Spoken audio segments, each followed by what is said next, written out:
Okay, now for some word problems. I had requests for number 21 and 23, so I'm going to do them both in the same one. So number 21 says, a square has sides with lengths of 8x and 3x plus 2. I want to find the perimeter. I would hope that whether you guys are looking at a problem with a square or a rectangle, your first strategy is to draw a picture. Okay, so a square, I've got my square. I know one side is 8x, another side is 3x plus 12. I think I said 2. 3x plus 12. Now, because this is a square, we know all four sides are congruent.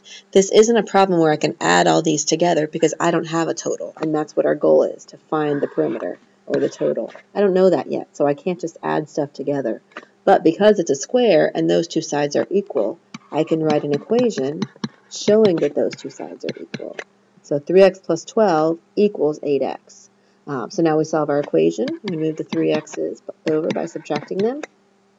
So 12 equals 5x, and then divide the 5, so I get x equals 12 fifths. I'm going to leave that as a fraction because I like fractions, and you guys don't. Okay, so if x equals 12 fifths, I'm not done. Remember the question said find the perimeter. So the perimeter is what I get by adding up all the sides. Well, now because I know the sides are whatever they are, and x is 12 fifths, I'm going to choose the 8x side and say that that side is 8 times 12 fifths. In order to multiply fractions, I just go straight across the top. So 8 times 12, which is 96, and then 1 times 5, which is 5. And again, I'm going to leave that.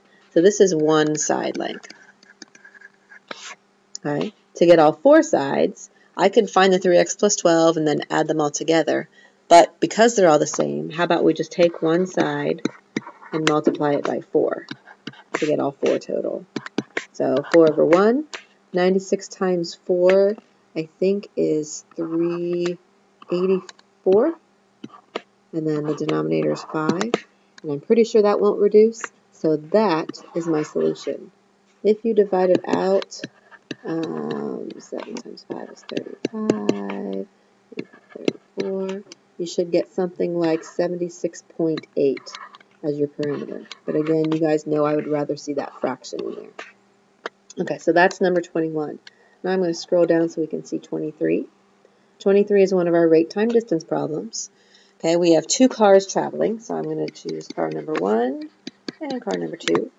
Set up my table, rate time distance. Okay, we know the car number 1 started at 9 a.m. Remember, the time isn't what time we started or what time we stopped. It's how many hours we spent in the car. Right now I don't know that, so I'm going to leave that blank. The car traveled at 40 miles per hour. At 10 a.m., another car started traveling at 60 miles an hour. Okay, so I got my rates taken care of.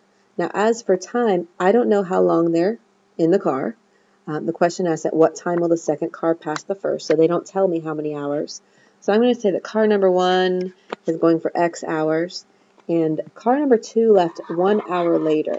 So that means they're in the car 1 hour less. So I'm going to put an X minus 1 for the time that car number 2 is moving. Okay? Distance, remember, we multiply across. So car number 1's rate is 40 and time is X. The distance is 40X. And then for car number 2, I have 60 times X minus 1.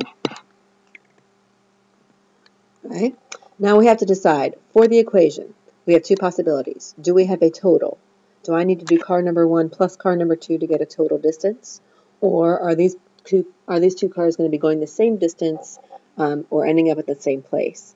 It looks like our cars are going in the same direction. And I want to know what time the second car will pass the first, which means they've gone the same distance.